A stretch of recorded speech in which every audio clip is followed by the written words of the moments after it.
Good morning. Another good afternoon. I won't do this to you again. So much to talk about, and I have been absent, but this won't happen again. I intend to pick up where Steve Hilton and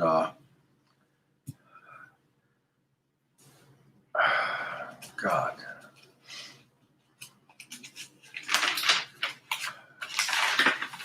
I'll get going here once I get started. Tucker Carlson, where these two guys leave off every day, I will pick up at that point. Tucker cannot serve his blood raw. I mean, he wouldn't last long if he served his blood raw. I can, and I will, and I have served his blood raw. And I'm going to serve his blood raw to you this afternoon about the Biden-Harris ticket. Why I believe that it will crash and burn on November 3rd. It's an academic question. It's not important, but it's sort of interesting. Why is the camel? I don't worry about Kamala, pronouncing her name. I just call her the camel. Why would the camel be on this ticket? She withdrew from the primary contest when she was polling, I think, at 2%. And everyone expected her to lose in her home state. She was a senator from California. Imagine being a senator from California and losing the primary. Maybe getting 2% in your home state. So that's why. So she was very unpopular for good reason. She was very despicable. And was it Tulsi Gabbard? Is that her name? She brought that out during the debates, how despicable the camel was. But now we see her as running for vice president. Why? Why is she in that position? Well, I think the answer is obvious. It's twofold. It's believed that Black people are going to vote for her in the battleground states. I can't understand this. I mean, Black people are not retarded. They're not mentally retarded people. They know that she has not treated them well. That she does not identify herself as a Black person. She's probably 1/8, somewhere between 1/8 and 1/4 Black. Her father, Jamaican father, doesn't look at all Black. He looks very white. Her mother was an Indian.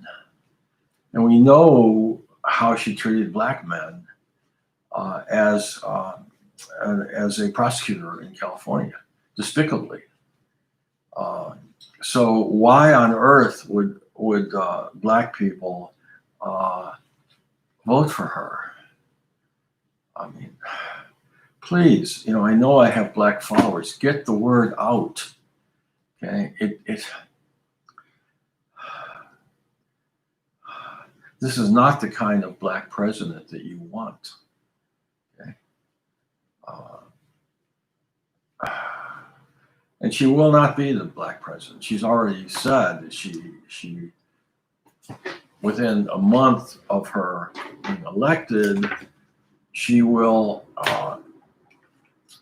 sign an executive order, if necessary, to confiscate all assault rifles. She'll give the Congress a month to do it, and then she'll execute or sign an executive order confiscating assault rifles. Well, how can she do that unless she's president? Well, of course, that's obviously the plan. And she's, is Joe going to resign and stay on as her vice president? Literally, that's what would have to happen for her to be president a month after her election as vice president. That's the only way it can happen, literally. Or is she going to be the de facto president and keep Joe on as a figurehead? They're not going to be elected, and I'm going to advocate for that right now. That prediction.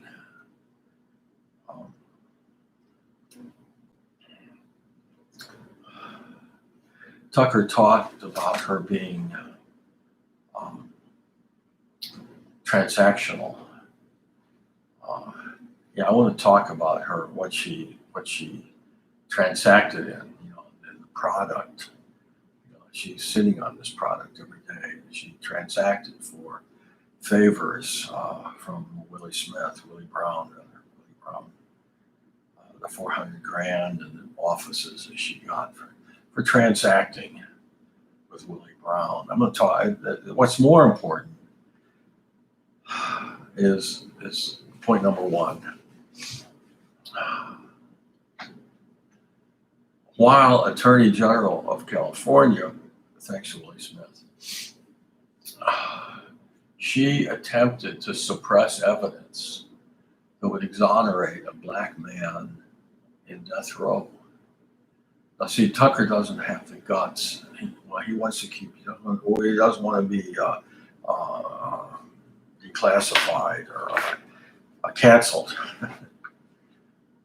So he doesn't have the guts to say what this is, what this means. If you know that another human being is innocent of murder, and you are suppressing the evidence of his innocence, when it's your ethical and official duty to disclose this evidence, and she was ultimately forced to do so by the California Supreme Court. What does that say about you? It says one thing clearly and loudly. You are a psychopath. Okay? You are a psychopath. Look at the definition. A psychopath is someone who has no empathy for fellow human beings, like a serial killer. These are not, he doesn't identify them with them as human, so he feels no remorse when he kills them because he's killed an object. See? Well, that's what she is. She's a psychopath. And this alone disqualifies her from being president of the United States. No matter what happens in the months following her election, if she were to be elected, she at some point in the next 4 years, she would become president because Biden is on death's door. I want to get out here and have Tech do a video of me running a sprint for half a city block without getting winded. I'm him at the end of it, and he can, audio me, and you'll see that I'm breathing normally after running a sprint. Okay. You watch this man walk, and he's not walking. He's got a little funny stumble. Okay. I mean, he looks like he's, on his last legs, literally. And then, of course, his cognitive function is pathetic. Here, I've talked for 15 minutes? Have you heard one gaffe? No, this man he's got one foot in the grave. He's not going to last. It's inconceivable that he could be functional in any way in 2 years. Don't just consider his condition now, consider his condition in the primaries. And that was just this year. Okay. He was able to debate in the primaries. I can't wait to see him debate Trump. Oh my God. What an entertainment that's going to be. I can't believe, what a fool he would make of himself. It's pathetic. It's not funny. It's absolutely pathetic that this guy is in public life. Okay, so here she is, a psychopath. And now let's talk about her being a transactional person, according to Tucker, the most transactional politician in the public eye today. Why does he? And then say he gives you all the points, but he doesn't connect the dots. So I'm going to connect the dots. He shows a picture of Willie Brown, who is the mayor of San Francisco. He shows a picture of her first, and she's a 29-year-old beauty, very beautiful young woman. That's 30-something or 20-some years ago, right? So we see a picture of her. Then we see a picture, this is on Tucker, of Willie Brown's face at the same time. He looks like a bloated frog. He's not. He wasn't born an ugly black man, but he overate for 60 years. He was overeating. Okay, takes toll. He was 60 years old. She was 29, and he was married. And he was a disreputable, scandalous character. He was taking his wife and his girlfriends to parties as mayor of San Francisco, right? So I don't think that was 10 years ago either. No, it was more than 10 years. It was probably closer to 20 years or 15 years, maybe. I don't know. You can check it. It doesn't matter. Okay, so she was trading sex for favors. And that goes back to the oldest profession, the myth of Gilgamesh. Okay, the prostitute is in the very first writing. They send her out from outside the walls to this threatening giant to subdue this giant, with her sexual favors. Okay, so here's a woman now who is a sex worker herself at a high level, but she's a sex worker. Here she is now as Attorney General of the state of California, closing down Backpage, which puts the sex workers out on the streets. And you heard them being interviewed. Now they're on the mean streets. They were in the safety of their apartments, selling their derrieres there. And now she's. So here's a sex worker who doesn't even have empathy for fellow sex workers. Like, how despicable can you be? And all this is going to be, every independent is going to know this. I've talked about this. Forget the Dems, the hardcore Dems, because these people have one concern. I wrote about it in a poem. I read it to you. They have two concerns in life. Does it concern me? Number one. Number two, what's in it for me? And that's what a hardcore Dem acts on. He votes for the person who's going to give him the most, who offers him, promises him the most. And he doesn't care. He's not bright enough to understand that could result in damage to the economy and his ending up getting less. And he's getting, I talked about this was probably 15, 20 years ago. No, that's not possible. 15 years ago, CNN Money, Market Talk, online. I read that the average welfare mother of four receives $268 in transfer payments from government. That's 12 years ago or so. So it's probably more now. Okay? So the Dems don't think in terms of what's good for the economy is good for me. They don't think like that because they have little tiny brains, and they can't think that far. All they just think in terms of who's offering me the most, and that's of course going to be the Democratic candidate every time. And so it may not be in their interest, but it doesn't matter. They're going to vote the hardcore 30 to 40% Dems are going to vote for the camel, because the camel's going to offer them more. But I'm running down all of the reasons why the camel's going to crash and burn November 3rd. Because of the independents in the middle, the 20% in the middle, they're intelligent people for the most part. Okay, they're intelligent people, and how many will vote for a sex worker as their president? Half maybe, but that's not enough. They probably need more than half to win. But who's going to vote for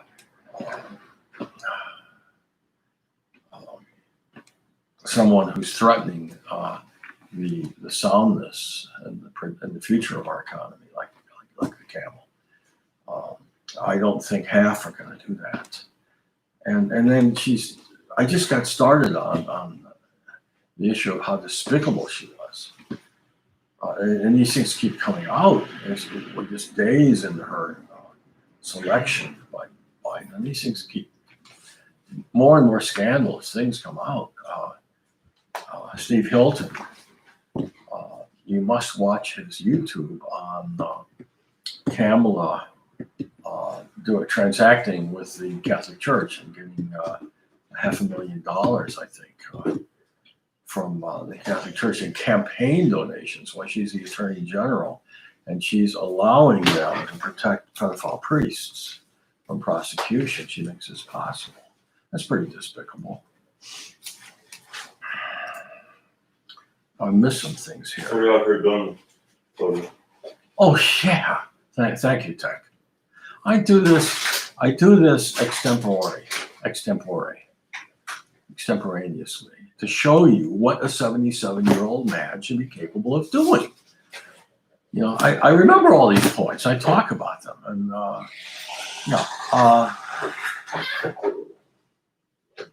I'm not worried about civil war anymore, because I don't think that the camel has a Chinaman's chance. I'm allowed to say that because that goes back to when I grew up, and we used to say people that have a Chinaman's chance. And there's nothing racist about it. It's just a funny saying. Chinaman, it turns out, has a better chance than anybody. But back then, people thought Chinaman didn't have a chance, I guess. All right, so this was a major issue to me when I was really concerned about civil war. No one is asking themselves, will the alt-right, will the 15-20% of the population that owns guns and is willing to use them, okay, to defend their rights, will they accept the camel? I mean, I think the answer to that is no, they will not. And she said, she's like provoking them. She's like provoking a civil war. She's saying, I'm going to give the Congress 100 days to confiscate assault rifles with legislation, right? If they don't do it, I'm going to sign an executive order doing it myself. All right. So you're talking about a cracker dog, right? Living in the South.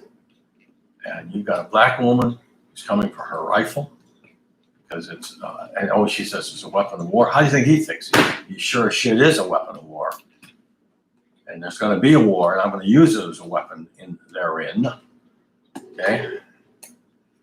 If you come for my gun, if you're elected, you come for my gun. You're asking for war.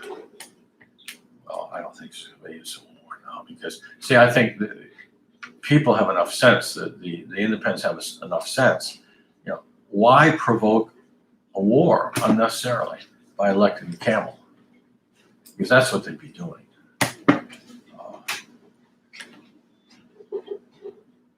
You don't take guns away from crackers. You don't do that. And we got crackers all over the country too.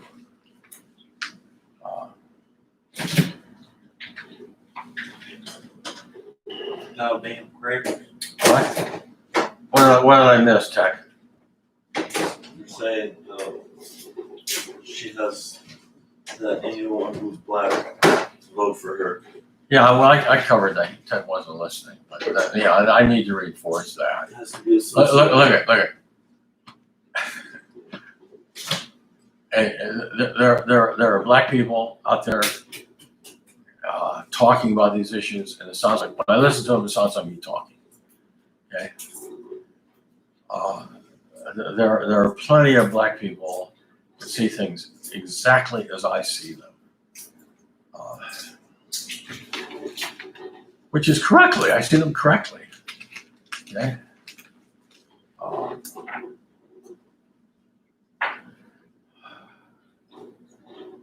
And they're going to be influential, you know. And they're among the independents who are going to vote for Trump. I mean, look, have you ever heard of someone doing a great job, the best job ever, and being fired? Well, that's what the Dems are asking the American people to do, to fire Donald Trump when he's done a stellar job. I mean, he even gave in to the left, you know, on these on the shutdown issue. I wouldn't have done this lockdown thing. I wouldn't have done this for a minute. And you know how many deaths we'd have if I had been your supreme leader in my direct democracy, my pure Athenian democracy with the one a black stone for no and a white stone for yes on our iPhones. How many deaths we get? Same as we have now, maybe less. Maybe. We all know that now. Watch this guy on YouTube who's talking about, it's called lockdown hysteria. I can't think of his name. He's a PhD. And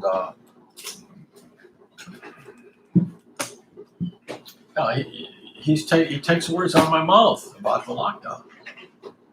I mean, what is so insidious about our country, our government, our media, so insidious, is that they conceal things from us that we should know. That they know they're obvious important things. For example, what do you think the median age of an American dying of coronavirus is? This is going to blow your mind if you haven't already heard. I mean, median means, I remember this from statistics in graduate school. Median means the point at which half of the numbers of the class are below and half are above. It's not the average. It's the median, and that's what it means. All right, so half of the people dying of the coronavirus in the United States were 82 or above.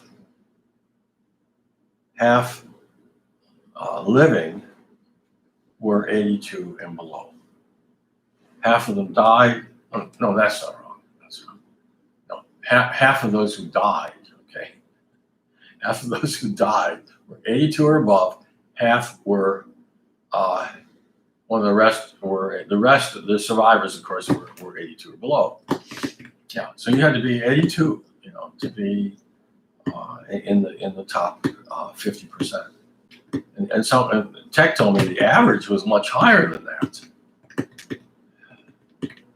Wow, I don't know anything about that, but so this fellow that I want you to watch online, it's called the lockdown. It's called lockdown hysteria. It'll come right up on YouTube.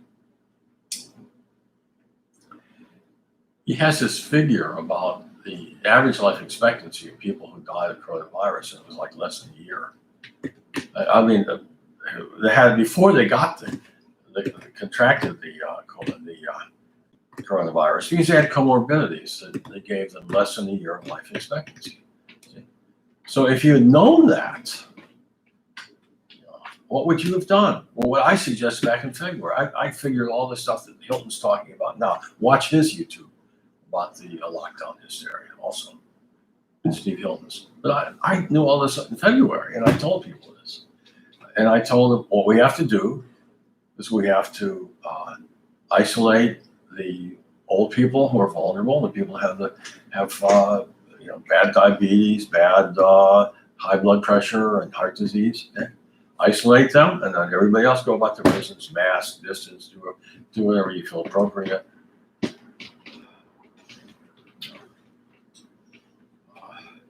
Yeah, I mean, don't you have a right? Shouldn't we have had a right to know? No, this government deprived us of our constitutional rights in this matter because they did not advise us fully about the risk, and they removed our First Amendment association rights, our rights, our 14th Amendment due process rights, not due process, their 14th Amendment rights to have a job and lead a normal life and so on. They deprived us of constitutional rights, without apprising us of the risk to us. Don't say they didn't know. They did know, and Trump learned his lesson. He's not going to be a pushover next time. He's not going to be a pushover. I mean, I'm sorry I wasn't here for you. I'm sorry you didn't know about me. You didn't make me your spring leader. Because I wouldn't have let this happen to you. Because I understood. And I told people what was going on. I understood what was going on based on the limited knowledge that I had back in February. What a tragedy. I mean, it's affected my life.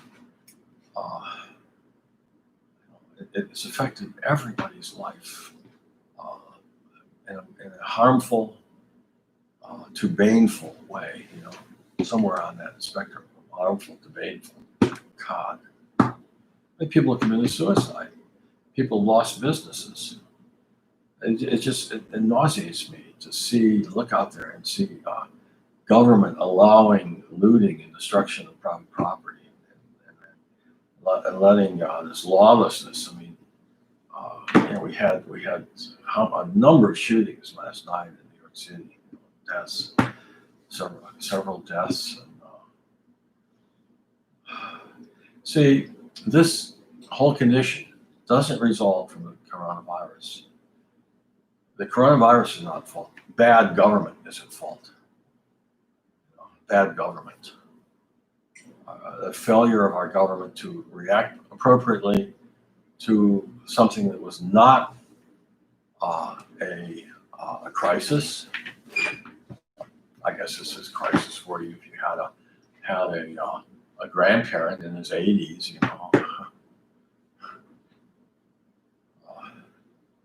But for the great majority of people, it's not a crisis at all. I mean, I ignored it. I took the subway into Manhattan every day, lived my life as a boulevard gay. I never masked, I never distanced, I just ignored it completely. And I caught it.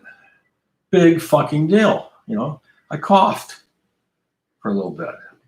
2 or 3 weeks I was coughing, and I was home.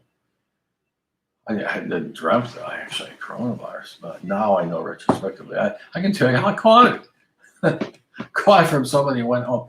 I met in an art show, The Scope, a sweetheart of a guy, great guy. I had a beautiful little family in Barcelona. And demanded I come and visit him in Barcelona. He went home to Barcelona, a few days after I met him, and we had a talk fest, about art for like an hour. And so I go home, I start coughing. He goes home to Barcelona. He almost dies. They almost put him in the hospital. He was just in his 50s. He was very sick. So obviously, I got it from him. I keep promising to go and get an antibodies test, but why? Because with me, it'll turn up negative, and that doesn't necessarily mean anything. So what's the point? You go and you get a negative, and doesn't mean you didn't have it. God. Hey, I gave you guys an assignment, and some of you, I'm sure, did the assignment. It was unreasonable of me. And it was a stupid idea because probably 1 out of 100 people would actually do the assignment. That's not a good idea. And that was to read the Guy de Maupassant short story, The Jewels of M. Lamptan, and then to read my short story. Oh no, first you were going to write your own. After you read that, you read the Guy de Maupassant. You're going to read that, then you're going to write your own, updated. Put in your milieu, your time and place. Okay, as I did in Orpheus and Tampa. Okay, now after you did that, you wrote your story. You read the M. Lantan again, preferably. You compare the two. Now you read mine. See? So now you're comparing your writing to the writing of two of the greatest literary figures in the history of the world, Guy de Maupassant and moi. That's another thing. I want you guys to get involved in the important foreign languages. Immerse yourself in them, just for the fun of it. Don't make it work. I want to make it play. I remember being like 16, and I was taking Spanish, and I thought, geez, I would love to learn French too, but I hate to do homework. So I'm going to get the book, and I'm going to read the book, and I'm going to monitor the lessons. I got most of the way through the first semester without doing any homework at all, and I learned enough French that I can pronounce it, and I can say parlez-vous français, and I can say expressions. I love the expressions on the tout de suite. That means hurry up right away. So I want you to do that, not just with French. I want you to learn French pronunciation in basic, everyday French. I mean, you can do this in a week. Voltaire, I was Voltaire in an earlier life, I think. I'm being facetious. But I feel a strong affinity with Voltaire, more so than any other writer. Voltaire said he learned Spanish in 3 days. He said he wrote Candide in 3 days. Well, I wrote Orpheus and Tampa in a week. And that's probably the best short fiction novella. It's not a novella. It's a very compact, condensed novel. It's the best novel of its length written in the New World, without any question. It's better than Old Man and the Sea, I think. But that's not fair. Because that's a true novella. So you're comparing apples and oranges there. Don't do that. Anyway, French. I want you to learn kindergarten French. To be at the preschool level, not even kindergarten, preschool. Be at least at the preschool level, so you can pronounce French. You go to France and you don't know what the signs mean. Spanish, everybody knows basic Spanish from all of the Spanish in this country here. I mean, let me just start talking Spanish and you'll understand everything I'm saying. Vaya con Dios. Go with God. Rapido, hurry up. Quickly, rapido. Come on. Muchas gracias. Por favor.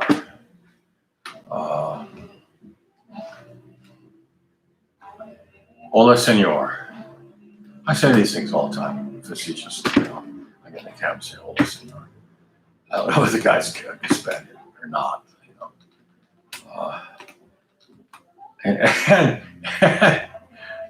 And then when people give me something, I say merci, thank you. And most of them, they love it. They'll say something in French, but here in New York City. But a lot of times they'll ask me what I'm saying. S'il vous plaît, thank you. Yeah, so this is fun.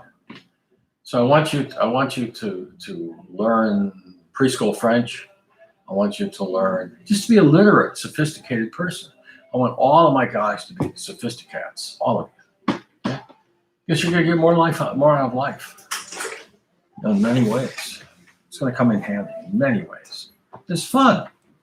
It's great to understand things, you know. I mean, you have a better life experience. The more you understand, the better life is for you. The more you appreciate life, the more you enjoy your life, the more you understand. That includes, you know, the big important languages. You know, that I want you to immerse yourself in German. Okay, I promise to do all these things I haven't got around to. I promise to teach you to read German and see the English in it so you can figure it out. You can't always do this, but often you can, you know, if you realize that you're really reading a primitive form of English. And then I was going to read the Erlking to you, Goethe's great poem in German, and show you what it means, how easy it is to understand it, how close it is to English. Wer reitet so spät, who rides so late, spät, ride.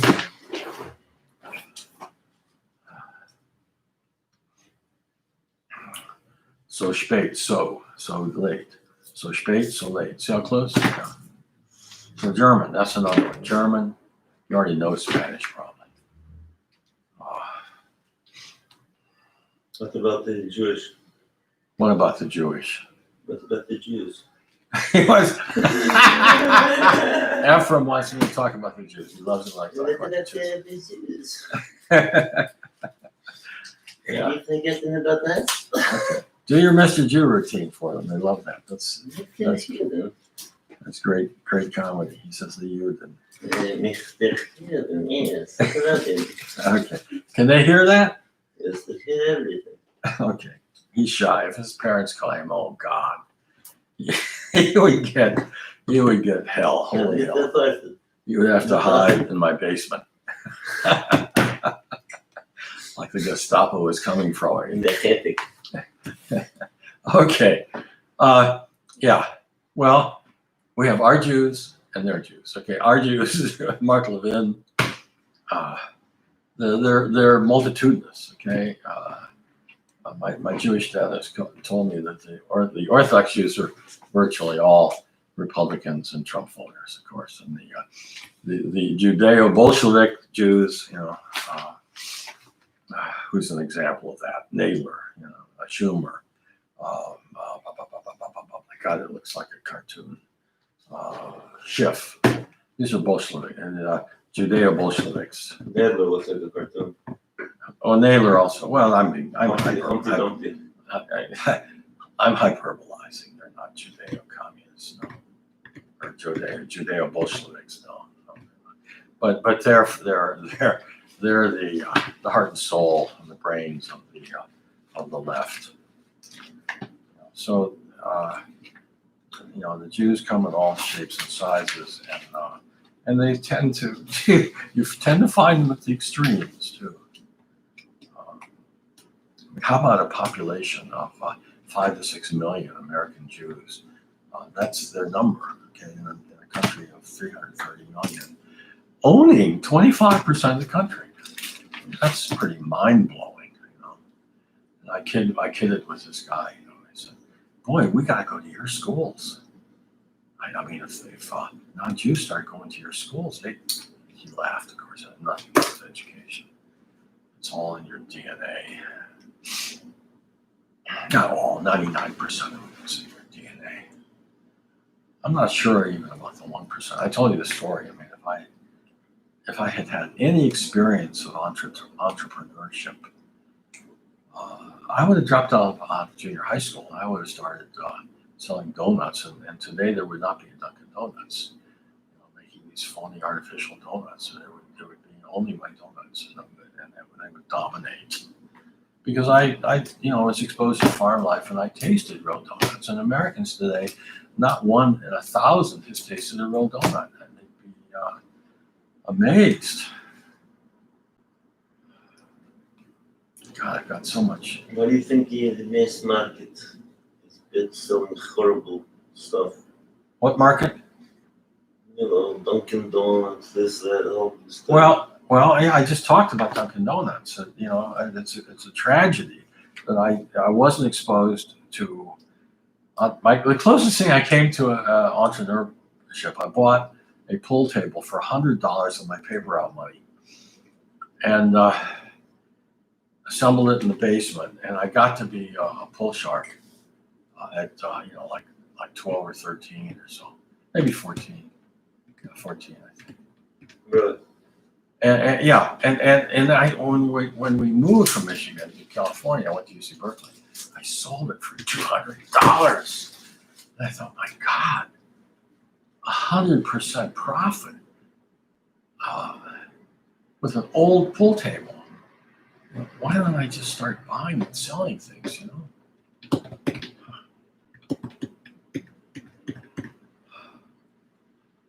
Yeah. So that's environment. I mean, I think it can make a difference, but seldom does it. Because I believe. What do you predict will happen if Trump wins? Oh, it's going to be a bonanza in the market, and we're going to have 4 of the greatest years we've ever had. He's going to build on the 4 years we have had, and it's going to be terrific. It's going to be terrific for the economy. Another trend I see is, Bill Gates should be paying everybody's college tuition. Bill Gates and the Koch brothers, and not just the Lancos. Everybody, all these guys should be paying everybody's tuition. Why not? Why not? Easy to talk about, other people's money, but they should do it. That's easy to do. But I see that happening more and more. I mean, I wouldn't put. Bill Gates is a good guy, and it wouldn't surprise me at all if he didn't, start paying. We need more Harvards, because Harvard's, taking people that are not qualified to go to Harvard. Yeah. And a white person, a Jewish kid now, it's hard to get into Harvard. Or that there would be nothing else but Asians and whites and Jews if that were if it was merit-based. Everything should be merit-based. Affirmative action is really nefarious evil. It creates, wreaks havoc. I mean, I can't. If I told you my affirmative action stories, I'm afraid I'd be. See, I have a psychic dread of this word, so I can't remember it. What's the word? Declassified? What's the word when they open the trap door below you and you're swimming with the crocodiles? Cancel. Cancel. See? Yeah, that's a psychic trauma. I'm traumatized by the dread of this. I said one wrong word. I've done 60 of these. How many have we done, Tech? 65. 65. God. And I say one wrong word. Okay. I'm down there swimming with the crocodile. They don't want us to win. No kidding. They want us to be happy. They want us to what, Tech? They want us to grow up and die. Grow up and die. Grow up. Who wants us to grow up? Curl up. Curl up and die. Yeah, of course. See, that's why we could have. We won't, but we could. We have the potential of a civil war that would result in genocide and the deaths of tens of millions. Maybe 50, 60 million people dying. Okay, death by lead poisoning. Crackers are ready to go. The crackers are ready to go. I mean, a good 20% of the men, they're ready. Don't worry, it's not going to happen. See, the mere threat of this, which everybody, I'm not the first one to talk about a civil war. It's all over the net. That's me, I think. Wait a minute, where is it? No, what is that? That was me. Okay, I don't know who the hell that is. Okay.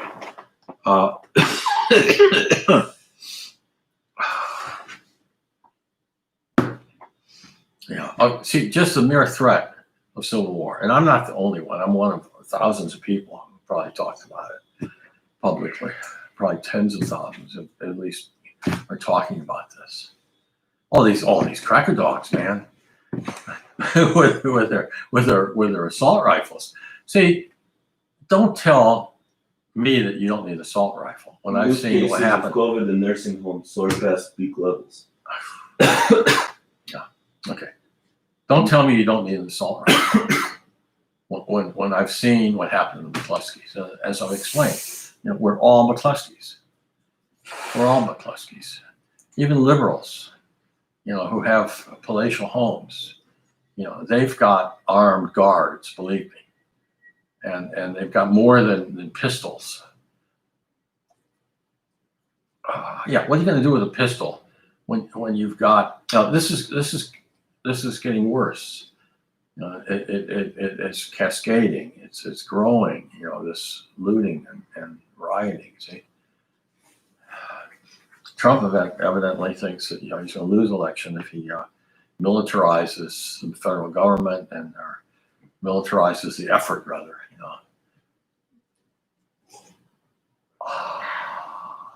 What about these videos of BLM beating up white people? Who what? BLM beating up white people. Look at this. Oh yeah. No. Look. Watch. Oh, put it on. I'm showing you right here. Okay, we're all McCluskeys. If I were back in my mansion, Look. I would have Man an gets out assault of the rifle car. because I'd be afraid of people coming to get me, as they did. They came to get McCluskeys. Well, that was then. Now they're shooting more people, right?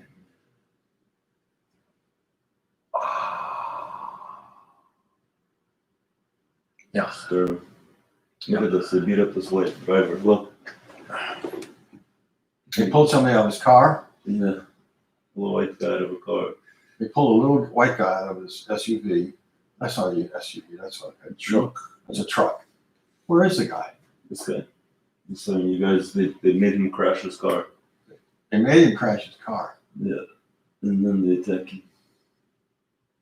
Is that a cop protecting him? No, those are not cops. Those are anarchists. Well, the guys got a cop on that sign on the back of his Security sign.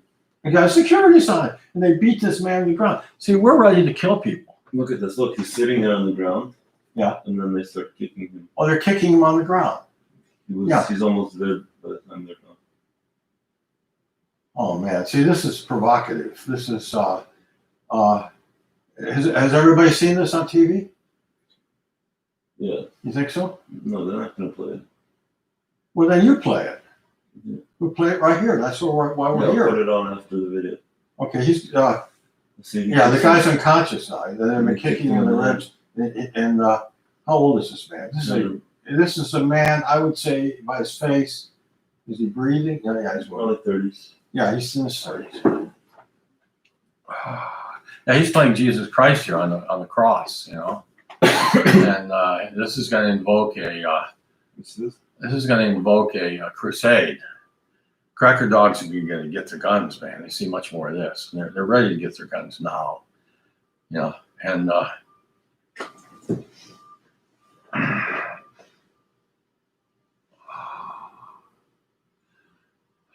no, that's the last thing I want. I mean, we've all got, everybody listening to me, you or your parents have got portfolios, and that's the biggie in our lives.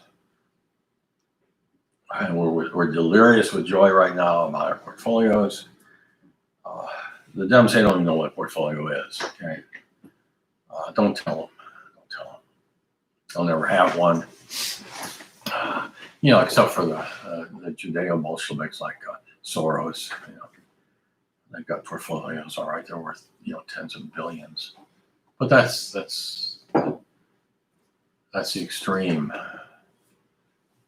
minority, tiny. This is causing a racial fuel. There's lots of videos of groups of black beating up white. Right. Now, okay, Tech says that a lot of videos online now of blacks beating up Techs. That's no good. It's no good.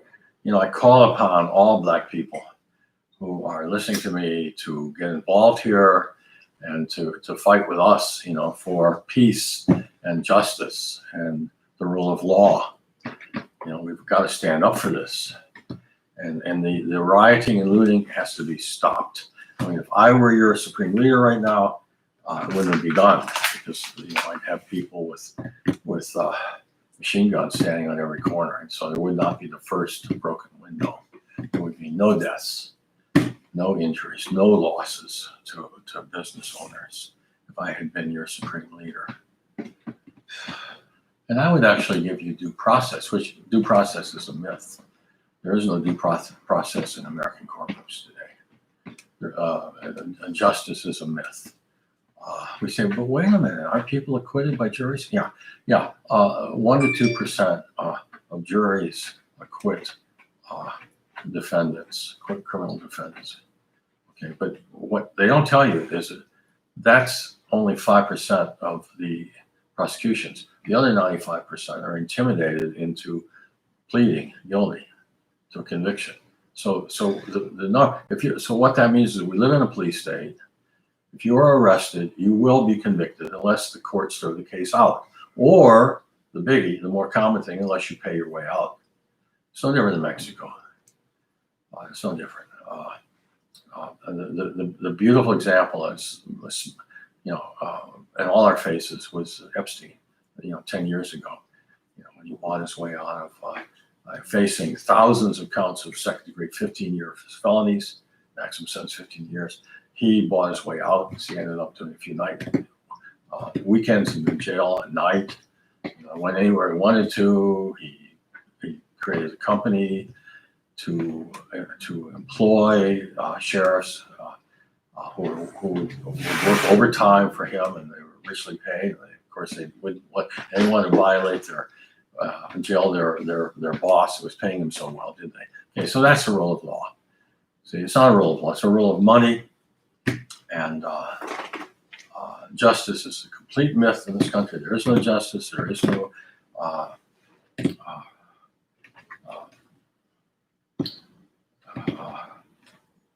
what's the word? Due process, fair trials. No. Trials are very often extortions. The prosecutor in the U.S. is extorting. That's what they did with they extorted probably millions of dollars from in the Epstein matter. They extorted this money from Epstein in his case, and then from the people that had to have Epstein executed. They had to pay $1 million to have somebody executed in the jail. Yeah. So and everybody knows this. You all know this. I'm not telling you anything you don't know. I am telling you that when we re-elect Donald Trump, we've got to demand a return of the rule of law and due process. If we want to be free, if we want to be free people in a free country, we should be demanding these things. Forget the Downs. These are just gangsters, scum. Kamala, the camel, the sex worker, sociopath, psychopath, sex worker that puts the other sex workers out on the street. I mean, she is simply an egomaniac who is totally self-interested. She has no morals, no principles. She simply will do anything. She's been on both sides of every big issue there is. She's advocated for both sides. She's for the camel. Camel looks out for the camel. I do not believe that our independents voters are going to put these two scums in the White House, knowing that it could very easily result in civil war. That's the bottom line.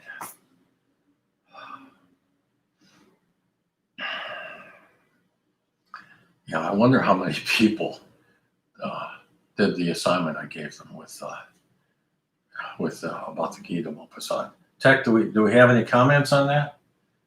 I'll check. Tech's on the check. So, how do you see who would be the leaders of these wars if there was a civil war? How would you think it would faction-wise? Oh yeah, well, people like me, would end up emerging, And it would start with small groups. They would coalesce into larger groups. And I think, in the Army, my daughter's a colonel. I had a daughter that went to the Uniformed Services military medical school. Okay, so she's been since she was 23 or so. So I'm a military family. And the military is gonna stand behind the right wing, obviously. And the right wing owns the guns. So you got the military, you got the police union of New York City endorsed Donald Trump. So there's no question that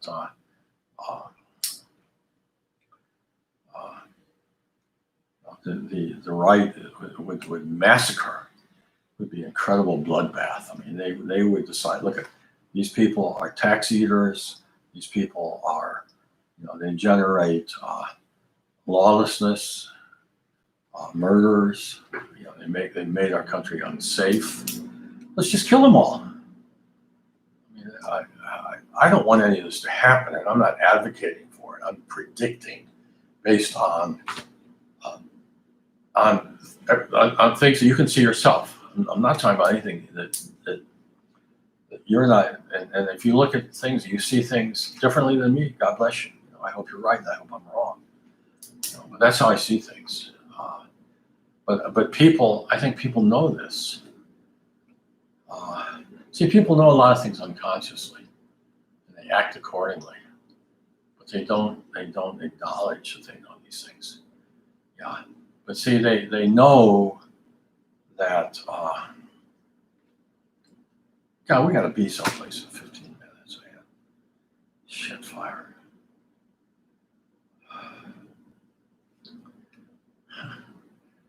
Okay, where was I?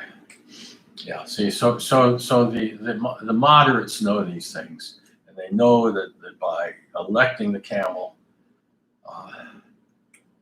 they are provoking. It could be provoking the far right into a civil war, and they know which side the police obviously are going to fight on. Police and military. So it would be a bloodbath. It would be a genocide if it happened, and if lawlessness reigned. Okay,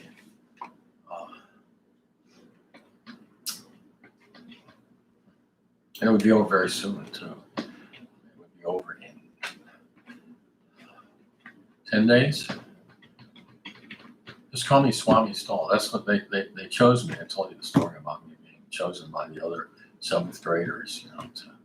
No, I was still in elementary school, and so I had to be a 6th grader. Yeah, I was a 6th grader. And they chose me they put a turban on my head, and they gave me a crystal ball. And I kept them all in stitches, and my predictions about who's going to marry who, etc. But I have been a great predictor in the past. And I think everybody knows that what I'm saying is just obvious. And we all know these things in our bones. So we're going to act on them. And as a result, there will be no civil war. There will be no, Camel's not going anywhere. The world's going to see how despicable she is. And she's not going to be confiscating people's rifles.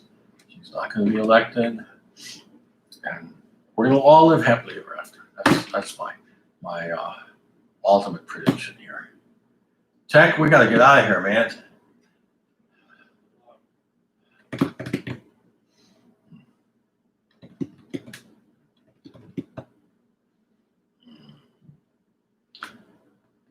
Do that exercise I gave you. Because I'll go over my first chapter, which I don't think I read to you. I remember now. I'll read it again if I did. I'll go over it in any event, and I will show you how what I did with ideas I got from the Edom Zant. And